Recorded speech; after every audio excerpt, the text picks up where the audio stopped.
Well, welcome everybody to DSLR Fast Start. My name is John Greengo, and today the subject is the Nikon D7100, 7100, or I might suppose it's the 7100. So it's a great camera, and it's the camera we're going to be talking about today. So let's go ahead and dive right in and show you what we're going to be doing today. So in this class, I want to give you a little bit of overview. Maybe you are brand new to Nikon SLRs and you want to know what you're getting involved in. So I'm going to do a little bit of that. We're going to go through a few basics. It's not a photography class that you're watching here. This is a camera-specific class. But there's a few basics I want to make sure everyone is up to speed on, so we'll spend just a few minutes doing that.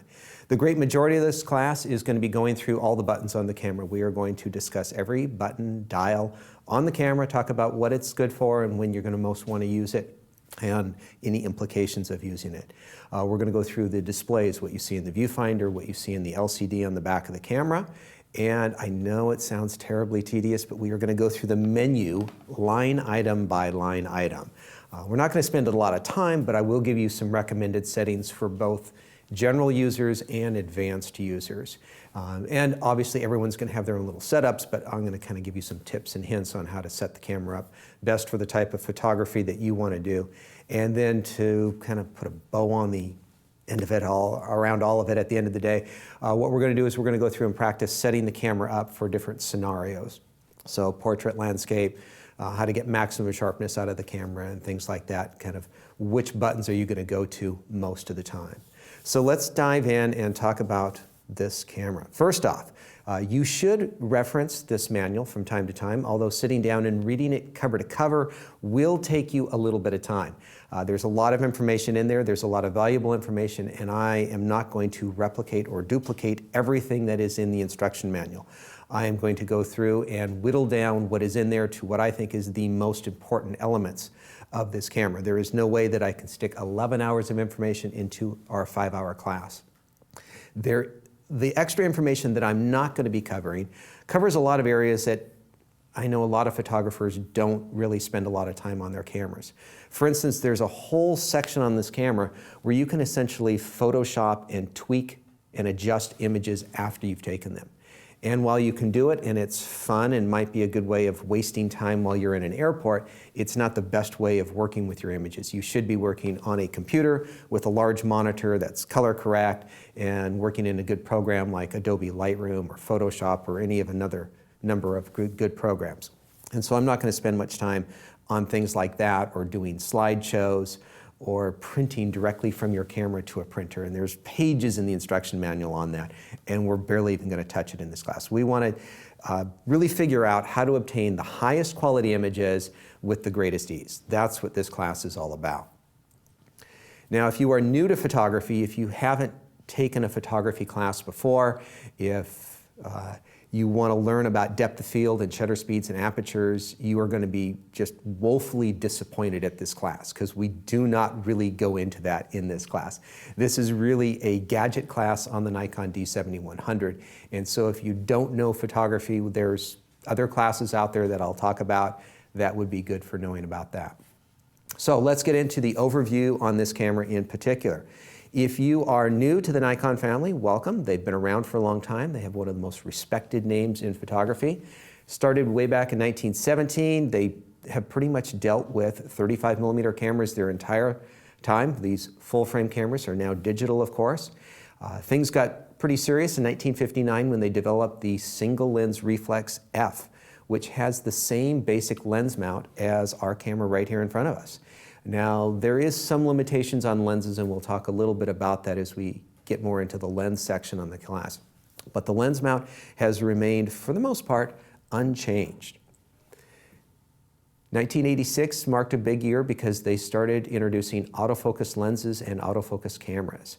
And this camera can work with all the autofocus lenses that have ever come out. And so if you see something on sale on eBay or at a garage sale or at something like that, if it works, it's going to work on this camera.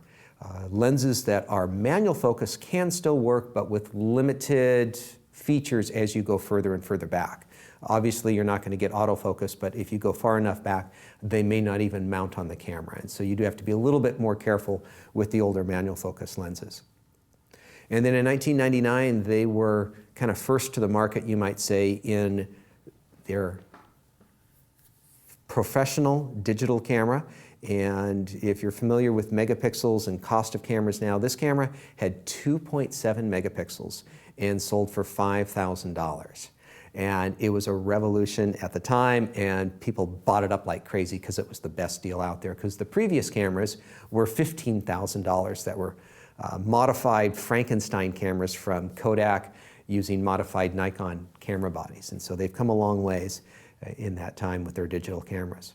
So for the 7100, good chance that if you're watching this, you already own it, and I'm not trying to sell you on the camera, but coming from what's been before in the lineup of Nikon cameras, what's great about this camera is the new 24 megapixel sensor. So for really high resolution, you now have that in here. You have an improved 51-point autofocus system.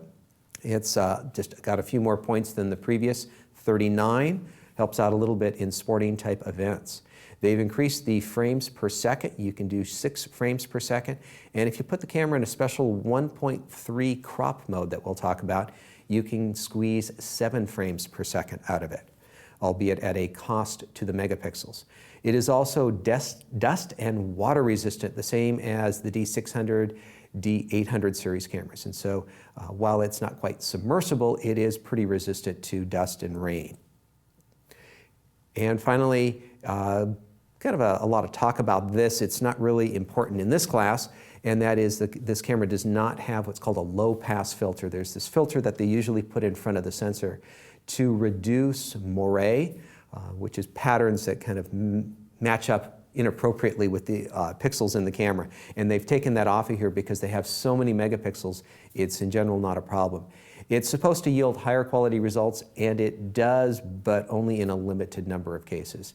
And so while it's really interesting to read about in the review of the camera, in the actual operation of the camera, it's not really going to affect what you do or how you do with anything. So it's kind of a small point, and we'll be done with it at this point. So one of the best things about buying into the Nikon system is that there is a huge collection of cameras from Nikon, from low-end to high-end cameras. And so if you want to upgrade, if you want to buy your friend a similar mount camera but of much less money than this camera, there are plenty of options out there. You have tons of lenses. Nikon has been known for their fantastic lenses for many, many years. And so just about anything you want to do, they make a good lens for it, most likely. They also have arguably the best flash system on the market today. And so if you need flash, you shoot event photography, wedding, people photography, or any of our other things that use flash, macro photography, for instance, they have a fantastic lineup of flashes. I'm going to give you some recommendations on flashes when we get to that section of the class as well. All right, so the D7100 sits kind of in the middle class category of the Nikon lineup. It's strongly based off of the D7000 that came out a few years ago, and basically just comes down a long lineage of cameras, each one improving on the others. And just for reference, I owned the D70. That was my first digital SLR, because it was the first camera that Nikon brought out that broke, I think it broke the $1,000, or it was darn close to the $1,000 mark. That really became a good affordable camera, and just every successive version of this camera tends to get better and better, and this is definitely the best in this lineup so far. All right, so if you do page through that instruction manual, you're going to get to these pages and pages of warnings about things that you are not supposed to do with the camera, and they could replace all of those pages with just a simple line that says, "Don't be stupid with it." And I think we would all, we know we're not supposed to drop the camera or throw it in the water.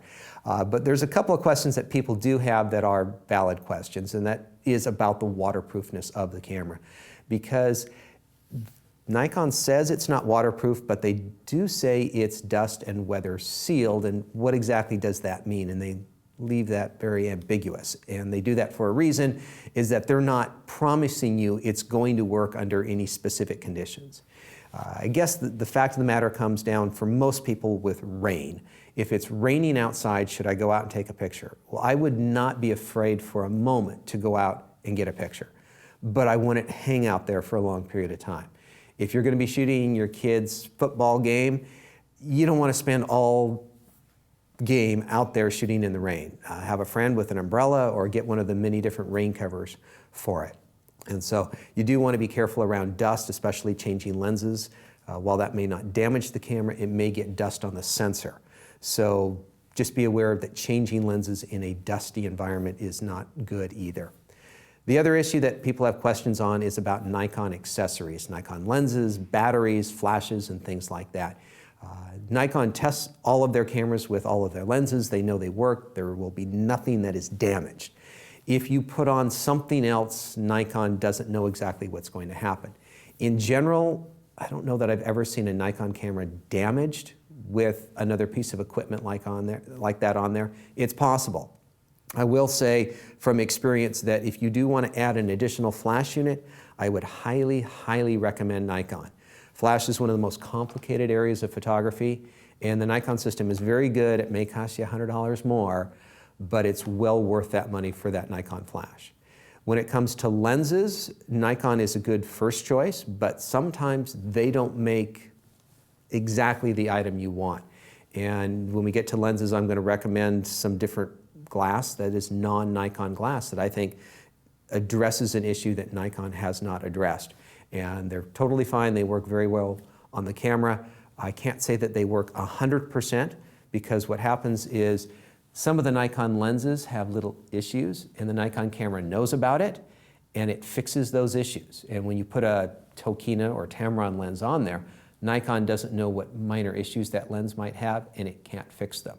This is a very, very minor issue, and for people who shoot RAW, it's going to be a non-issue at all. And so if I had this camera, I would have no problem having one of these other brand lenses. In fact, I do own off-brand lenses for my camera. It's not a problem at all.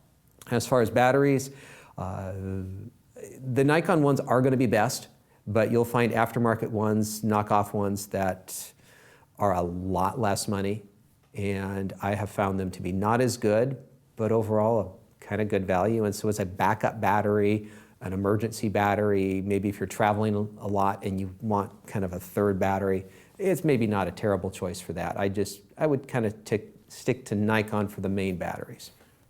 So that's my thoughts on some of those accessories. Now, for the class, hopefully you have charged the battery. It takes about 2.5 hours to charge. You're going to get close to 1,000 shots, and that depends a little bit on if you're shooting in live view, because that uses up more power, how much flash you use, and how much just playing around, looking at your pictures, looking in the menu that you do. You'll get less than that, but about 1,000 shots. And hopefully you've got your lens on, you've got your battery in there, and I went through last night and made sure my battery was charged up for today. You got a memory, you got 2 memory card slots. We'll talk about that in here. So have some memory in there just because we're going to take some practice pictures in here. And so for right now, just turn your camera to the green auto mode. I'll do that myself. And what I want you to do is, there's the mode dial to the green auto mode. Yes, there we go. Kills me to say that. And then I'm just going to go ahead and just take a picture. Make sure that this camera is working. Pictures of our 2 students here. Now I got a couple of pictures in the memory card. And that's all you need to worry about for right now. You can relax. You don't need to worry about taking notes because we're going to go back to the basics. And I just want to kind of bring people up to speed on a few basics of photography. Now, if you are looking for a photography class, I do have a class called Fundamentals of Digital Photography. This is a downloadable class available with CreativeLive, and if you want to know more about what I'm going to talk about over the next couple minutes, you can find it through that class. So this D7100 Nikon camera is a single lens reflex camera. Single lens, we have 1 lens on the camera, very high quality lens. They make wide angle lenses, they make telephoto lenses, they make lenses that zoom back and forth and do all sorts of crazy things. In the lens is an aperture. It's an opening that the light comes through, and the opening is something that you can adjust from very small to very large. And so that's our first way of controlling light in the lens. If you have a lens that goes down to 1.4, that's what we call a fast lens, and it lets in a lot of light. It allows you to use a fast shutter speed. We can stop our lenses down to f/22. It lets in very little light, but it will allow us to do something very creative later on. But this is the first way that we can control light. With each one of these setting adjustments, we're either doubling or cutting the amount of light in half. Beyond just letting in more or less light, the aperture also controls depth of field. As you can see in the photo on the right here, we have very shallow depth of field. The red lines over on the right-hand side indicate the front edge and the back edge of focus. And as we change this aperture down, we're letting in a different amount of light, but we're also increasing our depth of field. You can see those numbers on the yardstick are becoming more and more clear with each setting until we have maximized the amount of depth of field that we can get in this particular situation. So we're using that aperture for multiple reasons in the camera. So once the light enters the camera, in a normal mode, you might say, it's going to hit a mirror and bounce the light upwards so that you can see what's going on. It's going to project an image onto a focusing screen, and that is something that you can see because the light is bounced around through a prism system and out the viewfinder. And so when you look through the viewfinder, you're actually looking at that focusing screen. And so that mirror in there is the reflex portion in single lens reflex. Now when you press down on the shutter release, of course you need to get that mirror up and out of the way so that light can make its way back to the image sensor. And the image sensor is a huge part about cameras, and the 24 megapixel one in this is one that we'll talk a little bit more about in just a moment. In front of the image sensor is a shutter unit, sometimes called a shutter curtain, kind of because they used to be made with cloth, but now they're made with metal blades that move very quickly out of the way. And there's two curtains. There's the first curtain and the second curtain of shutter. And the first one opens up, the second one closes a short time later, exposing each pixel for exactly the same amount of time. And then the mirror returns and you can see what's going on again. So remember, if you're shooting fast action in this camera or any other SLR, if you saw it, you missed it, because the mirror is in the upward position when you are actually shooting pictures. Now that shutter unit is very important for controlling the light. You can set a fast shutter speed to reduce the amount of light the camera is capturing, but it also enables you to capture very fast action. So 1/2000th of a second. It may just say 2000, but it's actually 1/2000th of a second. These are fractions up here. 1/500th of a second does a good job at stopping human action. So general sports, dancing, things like that. 125th is kind of a pedestrian shutter speed, you might say, stopping the camels walking in the desert. Getting down to slower shutter speeds like 1/30th of a second will cause blurriness if your subjects are moving quickly. In this picture, you can see that the bridge is sharp and the camera was on a tripod, not moving at all, but that's how much blurriness you can expect with people walking at 1/8 of a second. If you like shooting waterfalls and rivers with slow shutter speeds, you'll get this fun effect, kind of a cotton candy misty effect, and that's just simply the use of a long shutter speed.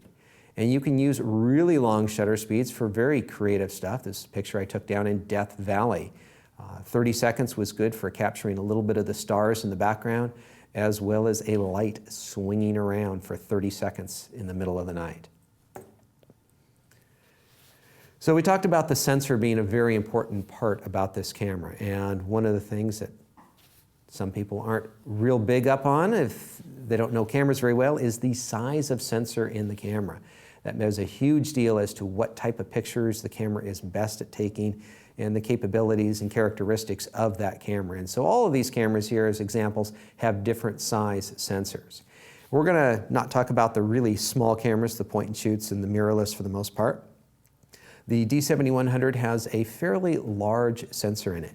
It's not quite as big as 35mm film, which was kind of the holy grail of digital sensors, you might say, right now.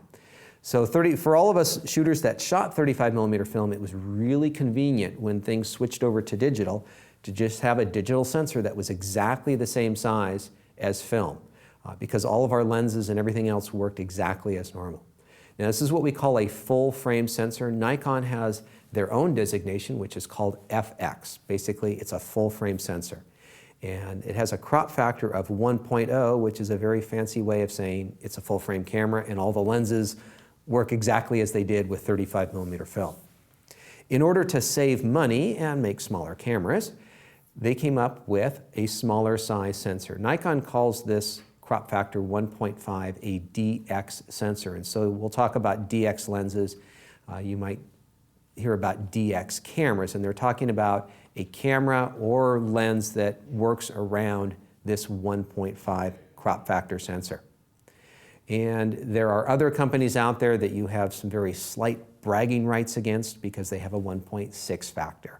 And there are a variety of other sizes that are both smaller and larger than these examples here, but these are some of the most common cameras that you will see on the market. Now, before we get into the real instruction of the camera, one of the things you should check on is to see if you have the strap to your camera connected correctly. I would say that almost 50% of the people that I see have the strap connected incorrectly. And the key thing on the strap is that the tail goes underneath, and that way pressure pushes down on that tail so it does not slip out. A lot of people will put the tail around the top side and it will wiggle its way loose after a period of time. Next up, just a real simple basic here, holding the camera. Okay, pick the camera up, hold it in your hands, and think about, is your thumb on the top or the bottom of the camera? What's most comfortable and natural to you? And if your thumb is on the bottom, that is actually incorrect. You want to have your thumb on the top of the camera. And the reason you want to have your thumb on the top of the camera is that if you have your thumb on the bottom, your elbow is out here, kind of a chicken wing flapping in the wind. And if you have it underneath, it's generally right up against your torso, which gives you better stability in holding the camera. Also, when you have a longer lens, you can put the base of the lens in the palm of your hand while you're adjusting focus, and it gives you a little bit more torque and control either over focusing and zooming. And I know a lot of people grab the camera like this, but if you look at the professionals, they're all holding their cameras like this, and so it's good to just start practice doing that right now. Okay, so let's go to the next slide. And so that's your SLR. If any of that seems like new and or interesting information, you may want to check out the class Fundamentals of Digital Photography. That is, of course, available for download through CreativeLive right here. If you go to the catalog, you can just find my name, John Greengo, and right under there, it's one of the top listed classes that I have. And so it's got all that basic information for those who need to know it more. I was going to say, maybe we have a few questions here. I feel like I've been talking nonstop, but I'm just getting started. No, it's great. It's great. Regarding your quote, if you saw it, you missed it, Sam Cox says, does that advice apply when using the live view mode? Aren't you looking directly through the sensor itself in live view mode? It is also true in live view. What happens there is that you are seeing exactly what the sensor sees, but it needs to cut out and prep for the actual photograph, and so it does go blank the moment before you take it. And actually, when it's capturing it, it's busy recording the information and not sending it out to the LCD on the back of the camera.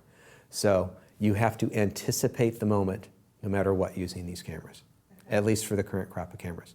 Someday in the future, I have hopes to see better, something different. Okay. And everyone, a few people are asking where you purchased this little tripod. Oh. You know our audience. Everyone wants to know what you bought and where you bought it. Right. No, it's a very sturdy little tripod. In fact, I remember using it down in Los Angeles at a track meet, and while it's not built for an 800 millimeter lens, I had an 800 millimeter lens on this because I wanted it right on the ground where I had a little bit of adjustability with it. And the fact of the matter is that I've had this tripod for more than 20 years. And so I don't know if they make it anymore. This is a Bogan, which is now known as Manfrotto. And this is a 3009. And I believe they make a new version of it. I saw one not too long ago in the store. So look under Manfrotto tripods, tabletop tripods. And it works great for these classes because the ball head is a little wimpy.